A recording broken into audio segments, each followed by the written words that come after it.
Hello everyone, আসসালামু আলাইকুম। চলে আসলাম আর একটি নতুন ভিডিও নিয়ে।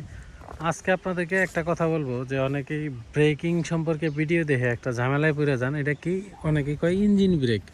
ইঞ্জিন ব্রেক বলে আসলে কোনো কিছু হয় না। বাইকের ইঞ্জিনের কোনো ব্রেক নাই, এটা মনে রাখবেন সবসময়।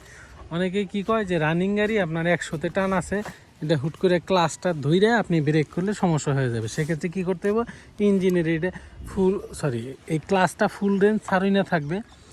তারপরে আপনি হচ্ছে ব্রেক ধরে ধীরে ধীরে গাড়িটা জমাইবেন, একটু স্লো হবে, তারপরে আপনি হইলে ক্লাস ধরবেন। এটা টোটালি ভুল কথা। আপনার ক্লাস প্লেট 6 মাসও যাবে না যদি আপনি এইভাবে চালাইতে থাকেন। আপনার এটা 6 মাসও যাবে না। ইঞ্জিন ব্রেক বলে আসলে কিছু হয় না। আপনি বাইক চালাইতেছেন 100 স্পিডে, ফুল স্পিড দিয়ে, হঠাৎ করে আপনি ক্লাস না ধরে আপনি এখানে এসে ব্রেক ধরে ফেলাইলেন সামনেরটা, তখন কী হইব বলেন তো? হাই স্পিডে ইঞ্জিনের আরপিএম হাই যখন থাকবে, ঘুরতে থাকবে, তখন কিন্তু আপনি এই যে ব্রেকটা যখন ধরে ফেলাবেন, ক্লাসটা আলাদা না কইরা, ওই ক্লাস প্লেটটা না ধরে, তখন যখনই আপনি এই ব্রেকটা ধরবেন, তখন কিন্তু ইঞ্জিনের স্পিডটা এভাবে ঘুরতে থাকবে আর আপনার চাকা হইলো থামাই দেবে। তাইলে কী হবে, একদম এই দিকে ঘর্ষণটা কিন্তু বেশি খাওয়া যাবে। সেই ক্ষেত্রে আপনার ক্লাস প্লেটটা মাইর খাওয়ার শতভাগ চান্স আছে। এক্ষেত্রে মানে কোনো সিস্টেম নাই যে এখানে ক্লাস আপনি বাঁচাইতে পারবেন। আপনার ইঞ্জিন টানতেছে 100-তে, আপনি হুট করে ক্লাস প্লেট না ধরে আপনি ব্রেক ধরে ফেললেন, তাহলে তো আপনার এটা পুরাটাই চাপ পড়বে ইঞ্জিন এবং ক্লাসের উপরে। সো সকলেই সাবধানে, এই ভুলটা কিন্তু করবেন না। আপনি অবশ্যই ফুল ক্লাস ধরেই কিন্তু আপনি হচ্ছে ব্রেকটা ধরবেন, এর আগে কখনোই আপনি ধরবেন না ব্রেক। এটা অনেকেই বলে থাকে ইঞ্জিন ব্রেক। ইঞ্জিন ব্রেক বলে কিছু হয় না আসলে। আপনি ক্লাস প্লেট যদি আপনি হারাইতে না চান, তাইলে কিন্তু আপনার অবশ্যই ফুল ক্লাস করে তারপরে ব্রেক ধরতে হবে।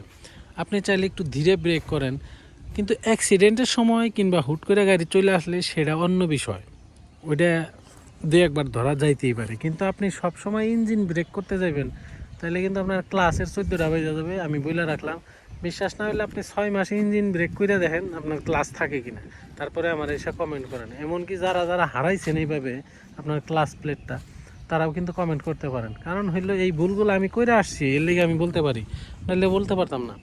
আপনার ফুল ক্লাস ধরার পরেই একমাত্র ব্রেক করা উচিত, তাছাড়া ব্রেক করা উচিত না।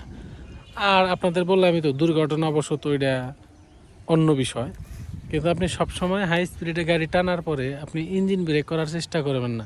ইঞ্জিন ব্রেকটা কি আপনাদের ক্লিয়ার করে আবারও বলি, অনেকেই বলে ক্লাস প্লেট না ধইরা ব্রেক ধরাকেই বলা হয় ইঞ্জিন ব্রেক। এক কথায় ক্লাস প্লেট না ধইরা ইঞ্জিন ব্রেক যেটা, এটা আসলে মূলত গাড়ির জন্য খুবই ক্ষতিকর। কারণ হলো আপনি ক্লাস প্লেট না ধরে কেন ব্রেক করবেন? এটা অনেকেই বলেন যে ক্লাস প্লেট না ধরে যদি আমি ব্রেক করি সেক্ষেত্রে তাড়াতাড়ি ব্রেক হয়। এটা একবারে টোটালি ভুল কথা। আপনি বিশ্বাস না হয় ট্রাই করে দেখেন।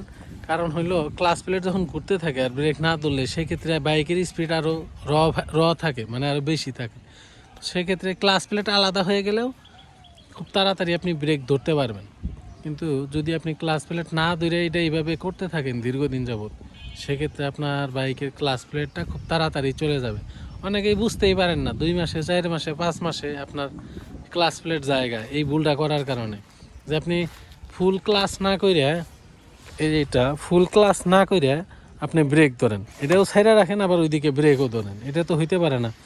আপনি এটাকে ফুল ক্লাস করবেন, তারপর আপনি ব্রেক ধরবেন, তাহলে এই সমস্যাটা আর হবে না। তো আশা করি বুঝতে পেরেছেন যে ইঞ্জিন ব্রেক করা যাবে না, করলে এই ক্লাস প্লেট যাবে। তো ধন্যবাদ সবাইকে। আমার সাথে যারা একমত অবশ্যই কমেন্ট করবেন, আর যারা এইভাবে ধৈর্য অভ্যস্ত তারা আমারে জানাবেন যে আপনার ক্লাস প্লেটের কী অবস্থা। তো ধন্যবাদ প্রিয় দর্শক। চ্যানেলে নতুন হলে অবশ্যই লাইক দিয়ে সাবস্ক্রাইব করবেন। ধন্যবাদ।